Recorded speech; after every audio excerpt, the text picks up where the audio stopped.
Pátios cheios de carros novos encalhados pegando poeira nas concessionárias e nas fábricas por todo o Brasil. Pode parecer estranho num país apaixonado por automóvel, mas é a realidade atual. Modelos que antes vendiam igual água agora estão sobrando em estoque. Isso é um dos sintomas da crise que começou a se desenhar em 2024. E nesse vídeo você vai entender por que o mercado de carros no Brasil está em alerta vermelho e como você pode aproveitar isso para entender o que fazer no momento. Inclusive, a gente também vai falar como a decisão do Trump lá nos Estados Unidos pode influenciar bastante aqui. Então já curte o vídeo, se inscreva e bora pro vídeo. Agora voltando para a frase do começo, que uma crise tinha começado em 2024, mas esse ano não tinha sido um ano bom de vendas? De fato, 2024 surpreendeu com recuperação forte pós-pandemia. As vendas de veículos novos cresceram cerca de 15% e atingiram 2,43 milhões de unidades até novembro, o melhor desempenho em quase uma década. No fim do ano, a projeção era fechar perto de 2,6 milhões de carros vendidos, colocando o Brasil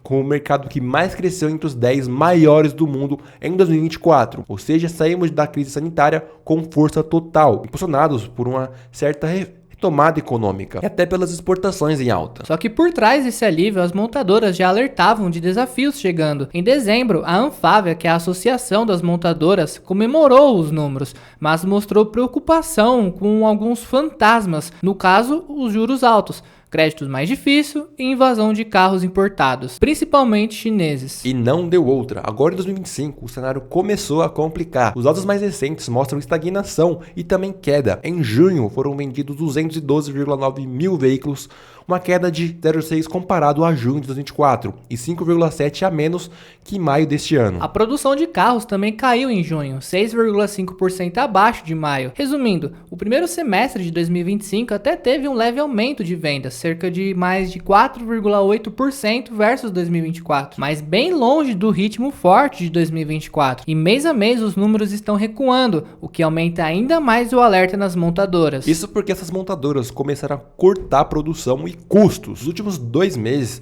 mais 600 trabalhadores foram demitidos das fábricas. Várias montadoras já deram férias coletivas e paradas programadas para segurar o estoque. Um exemplo é a GM. Ela enfrentou um acúmulo enorme de carros parados, um estoque de 79 dias de vendas, mais que o dobro da média do setor, que é 38 dias. Por isso, suspendeu a produção na fábrica de Gravata, no Rio Grande do Sul, que desde 2023 vive algumas pausas na produção para ajustar a oferta à demanda. Essas paralisações viraram rotina justamente porque os pátios estão lotados e as participações de mercado despencou. A própria GM admitiu que precisa alinhar a produção ao mercado atual e vem perdendo participação de 16,5% dos carros leves em 2023 para apenas 10,7% agora. Ou seja, ninguém quer ficar com o carro sobrando no pátio, já que isso é dinheiro parado. Um dos principais culpados por essa freada nas vendas é o velho conhecido dos brasileiros, os juros altos. Você que está assistindo com certeza sentiu no bolso que financiar um carro no Brasil ficou caríssimo. Inclusive a gente fez um vídeo sobre isso. Só clicar aqui em cima para ver. Mas com a Selic nas alturas, que chegou a 15% ao ano recentemente, os bancos estão cobrando em média 27,6% de juros ao ano no financiamento de um carro para pessoa física. Isso mesmo, quase 28% ao ano, sendo a maior taxa em décadas. Assim fica difícil fechar o negócio, né? Pois é. A prestação mensal explodiu. Em média, o brasileiro que faz um financiamento de veículo está pagando cerca de R$ 1.200 por mês na parcela. Muita gente não está conseguindo bancar isso. Dados do Serasa Experian mostram que em março desse ano, apenas 80,2% dos consumidores conseguiram pagar as parcelas em dia, o pior índice de pontualidade do ano. Ou seja, quase 20% dos financiamentos de carros estavam com pagamento atrasado nesse período. Isso indica aumento da inadimplência. E aí os bancos ficam ainda mais rígidos, com medo de calote. Eles encarecem o crédito ou dificultam a aprovação. É literalmente um círculo vicioso. Juros altos levam a prestações altas, que leva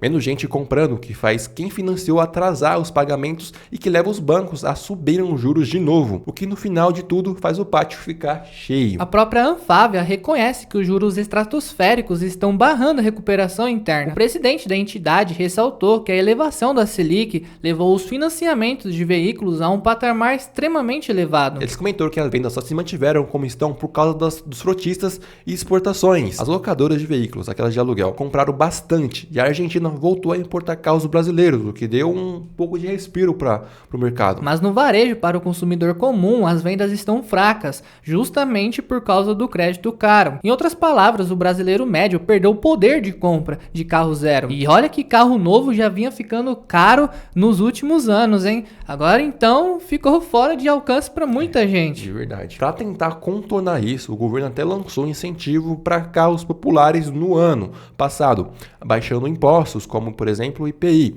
temporariamente para modelos mais baratos. Lembram do programa de carro popular em 2023 que dava desconto subsidiado? A ideia era reduzir o preço final e tirar os estoques. Ele até que deu um gás por alguns meses, mas foi mais uma ideia para crescer a máquina pública, já que esgotou o orçamento do programa e os preços continuaram altos depois. Como se não bastasse o mercado fraco, as montadoras nacionais estão apanhando para concorrência de fora. Sabe aqueles carros chineses novos que estão começando a ficar que nem formiga nas ruas? Então, eles já estão dominando uma fatia importante das vendas. No primeiro semestre desse ano, as vendas de veículos importados cresceram 15,6%, enquanto as vendas de carros nacionais subiram só 2,6%. Ou seja, o pouco crescimento que houve, quem captou foram os importados, principalmente da China. Isso liga um alerta enorme nas fábricas. Hoje já temos pelo menos 8 marcas chinesas operando oficialmente no Brasil, como BYD, Chery, que já está aqui há tempos, Great Wall, que é a GWM, etc. Fora outras que estão chegando ainda esse ano. Muitas vêm com modelo elétrico e híbrido competitivos, recheados de tecnologia. E graças a acordos e incentivos, vários desses carros entraram com imposto baixo ou então zero, o que deixa mais barato para o consumidor brasileiro. As montadoras tradicionais reclamam que é difícil competir. Para você ter ideia, houve um acúmulo de 86 mil carros elétricos fabricados na China estocados no Brasil. Em meados de 2024, carros que vieram para cá, porque lá na China eles não venderam tudo e encontraram aqui um mercado aberto. O ex-presidente Dan Faga chegou a pedir publicamente a volta do imposto de importação de 35% sobre veículos, exatamente por causa dessa enxurrada de carros chineses entrando. O governo acabou atendendo parcialmente no fim de 2024, recolocando imposto sobre veículos elétricos importados, mas a concorrência segue forte. Tem também a questão do México, né? O Brasil tem acordo de livre comércio de veículos com o México, ou seja, carros mexicanos entram sem tarifa. E adivinha, o México produz muito carro barato e eficiente, com custos de cerca de 15% menor do que o Brasil. Mas a culpa também é do governo, já que quase metade do valor de um carro é de imposto. Você tem noção disso? É literalmente a maior taxa de fabricação do mundo. Só que as coisas vão mudar, e essa mudança tem nome e sobrenome. Donald Trump. O atual presidente dos Estados Unidos, Donald Trump, voltou ao poder e decidiu bater pesado em vários países com tarifas de importação. E sobrou para o Brasil. Ele anunciou uma tarifa punitiva de 50% sobre todos os produtos importados no Brasil. Isso mesmo, 50% de tarifa. A decisão foi tomada depois de um bate-boca diplomático entre Trump e o presidente Lula. Tá, mas na prática, o que isso significa? Bom, significa que exportar do Brasil para os Estados Unidos ficou muito mais caro. E mesmo que a gente não exporte tantos carros para os americanos, a economia brasileira sentiu o baque. Logo após o anúncio, o dólar disparou, ou seja, o real se desvalorizou mais de 2% em um único dia. As ações de empresas brasileiras despencaram, como por exemplo Embraer, Petrobras, todo mundo sofreu na bolsa. E por que isso importa para o setor automotivo? Porque boa parte das peças e insumos das nossas montadoras são importadas e cotadas em dólares. Então, com um dólar ainda mais caro, fica mais caro produzir carros aqui. Ou seja, a margem das montadoras diminui ou o preço final sobe, espantando ainda mais os compradores. É um tiro no pé. Além disso, a tarifa de 50% do Trump vem por cima de outra briga comercial. No começo do ano, ele já tinha colocado tarifa de 25% sobre veículos e autopeças importadas de vários países. Isso afetou montadoras do mundo todo. Jaguar, Land Rover e Audi suspenderam exportações para os Estados Unidos. A Stellantis parou fábricas no Canadá e México, que produziam para o mercado americano. E milhares de trabalhadores foram demitidos ou colocados em sem licença. Teve até montadora demitindo funcionários nos Estados Unidos por falta de peças. Um caos, né? Os investidores ficaram apavorados, as ações da Ford, GM, Tesla caíram. Ou seja, essa crise não é só no Brasil, mas no mundo todo. Porém, a consequência disso tudo é que pode sobrar carro pelo mundo e faltar investimento no Brasil. Isso porque com os Estados Unidos fechando as portas, vai ter excesso de produção em países como México, Coreia do Sul, Japão e por aí vai. E esses carros excedentes vão buscar novos mercados. O México, por exemplo, exporta 3,2 milhões de veículos por ano para os Estados Unidos. Se uma parte disso perder espaço lá por causa das tarifas, adivinha? Os mexicanos vão tentar vender aqui na América do Sul. E pelo acordo que comentamos, eles podem mandar para o Brasil sem impostos. Ou seja, mais concorrência para nossas montadoras, que já não estão em situação confortável. E ainda tem outro ponto. Investimento estrangeiro. Antes dessa confusão, as montadoras tinham anunciado 130 bilhões de reais em investimentos no Brasil até 2030 e mais de 50 bilhões nas indústrias de autopeças. Mas é muito provável que não chegue nem perto disso, porque se as matrizes lá fora decidirem investir mais nos Estados Unidos para fugir das tarifas ou aproveitar fábricas mais vantajosas em outros países, o Brasil pode perder novos projetos. Afinal, por que abrir uma nova linha aqui se o pessoal consegue mandar do México ou da Ásia com custo menor? Faz sentido? Infelizmente, do ponto de vista deles, faz. Então esse tarifaço do Donald Trump acabou virando